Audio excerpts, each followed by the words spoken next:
In the ancient world of the Near East, power was rarely stable. Empires rose, expanded, and fell, often in rapid succession.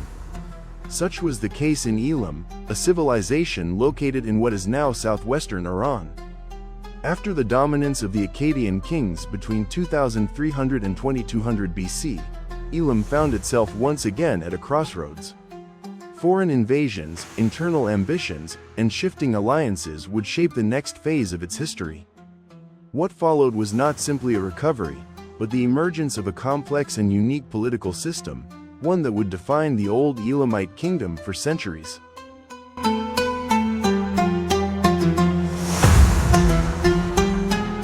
The political hegemony imposed by the Akkadian Empire did not endure.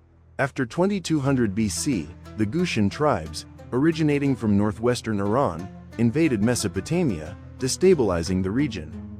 Amid this chaos, an Elamite ruler seized the opportunity to assert independence and expand his authority.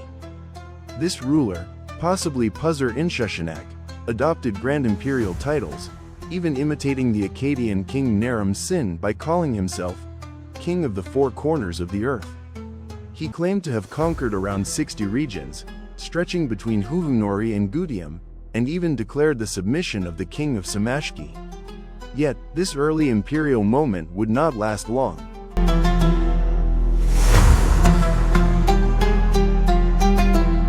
Soon, the kings of Samashki rose to prominence in Elam.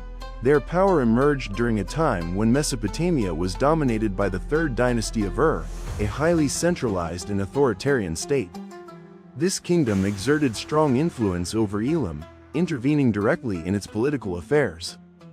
The powerful king Shulga extended his reach into Elam by building temples in Susa and forging political marriages with regional rulers. However, control was never absolute. Cities such as Anshan eventually rebelled, revealing the fragility of Ur's authority.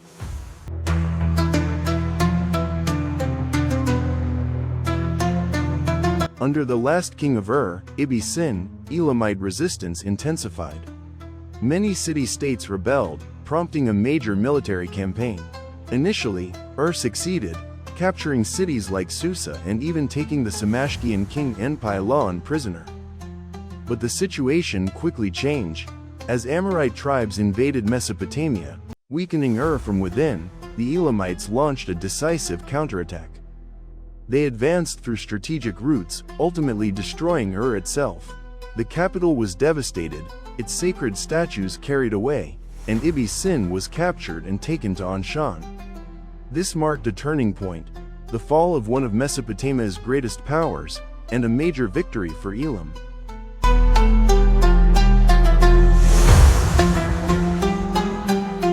After these events, power in Elam shifted once again. Leadership appears to have passed to the rulers of Anshan, while the kings of Samashki remained as nominal figures. For about a century, no strong centralized authority existed. Political fragmentation defined this period. Even foreign rulers, such as Ishbi-Era of Izan, intervened in Elamite affairs, forming alliances through marriage. Meanwhile, cities like Susa may have operated independently in practice.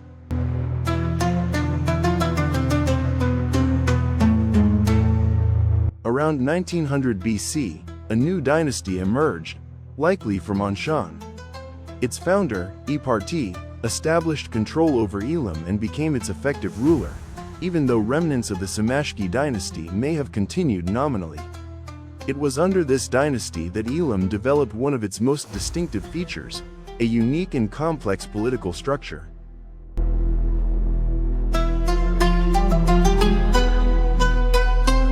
During the first half of the second millennium BC, Elam operated under a hierarchical system unlike most ancient states.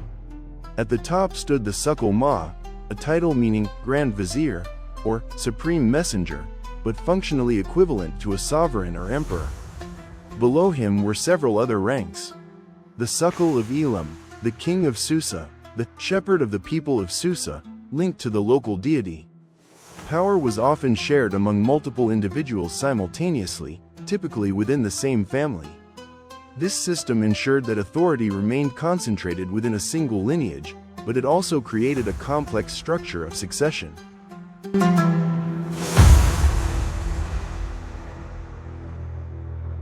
Succession in Elam did not follow a simple father-to-son model. Instead, power often passed between brothers before reaching the next generation.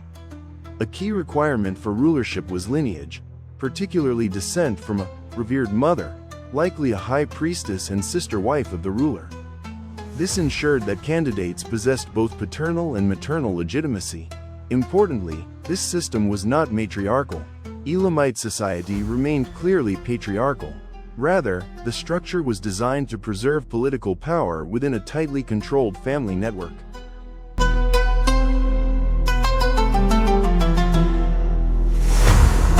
While political history remains partially obscure, much is known about society in Susa during this period. The population was heavily influenced by Akkadian culture. Names, language, and written documents reflect this blending, with Akkadian widely used. The basic social unit was the family commune, a brotherhood composed of multiple couples and their children. Property was typically divided among sons after the death of the patriarch, while widows retained limited rights. Temples played a major role in society, regulating legal matters and influencing economic life.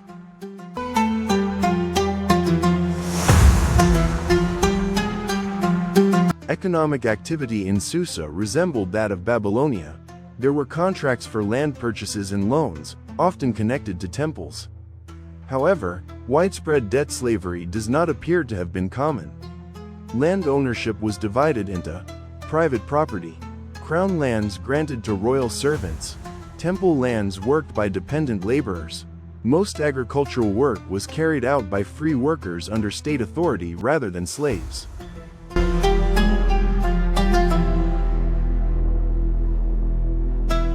Between 1900 and 1600 BC, Elam interacted with neighboring powers such as Babylonia and Assyria, though the chronology remains uncertain. Elamite influence extended into Mesopotamia at times, particularly during the reign of rulers like Qutar-Nahant. Later, alliances with groups such as the Kassites led to further incursions into Mesopotamia. Eventually, both Elam and Babylonia suffered devastation during these movements. At the same time, new groups, speakers of Indo-Iranian languages, began approaching the region, setting the stage for future transformations.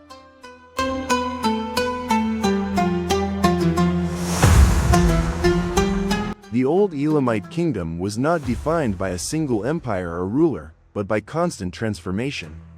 From the fall of Akkadian dominance to the destruction of Ur, from fragmented rule to the rise of the Eparti dynasty, Elam demonstrated remarkable adaptability. Its political system, complex, family-based, and deeply structured, stands out as one of the most unique in the ancient world. At the same time, its society reveals a blend of cultural influences, economic organization, and religious authority. In many ways, Elam was a bridge between Mesopotamia and the Iranian plateau, between older civilizations and emerging ones, between stability and change. And it is precisely this complexity that makes the old Elamite kingdom such a fascinating chapter in the history of the ancient Near East.